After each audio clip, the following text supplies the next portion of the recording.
रामानुजास्तोत्रम् पाषाण्डद्रुमषण्डधाव दहनश्चार्वाक शैलाशनी बौद्धत्वान्तनिरासवासर प्रतिर्जैने बक्कण्ठीरवः मायावादिभुजङ्गभङ्ग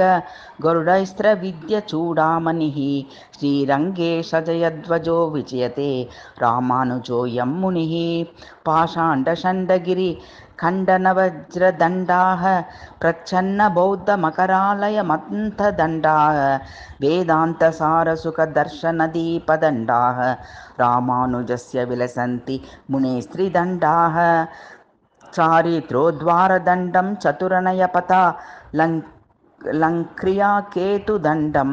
सद्विद्यादीपदण्डं सकलकलिकथा संहते कालदण्डं त्रय्यन्तालम्बदण्डं त्रिभुवन विजयच्छत्र सौवर्णदण्डं दत्ते रामानुजार्य प्रतिकतक शिरोवज्रदण्डं त्रिदण्डं त्रय्यामाङ्गल्यसूत्रं त्रियुगयुगपथा रोहणालम्बसूत्रं सद्विद्यादीपसूत्रं सुगुणनयकथा सम्पदां हारसूत्रं प्रज्ञासूत्रं बुधानां प्रशमदनमनः पद्मिनीनालसूत्रं रक्षासूत्रं यतीनां जयति यतिपतेर्वक्षसि ब्रह्मसूत्रं पाषाण्डसागर महावडवामुखाग्निः श्रीरङ्गराजचरणाम्बुजमूलदासः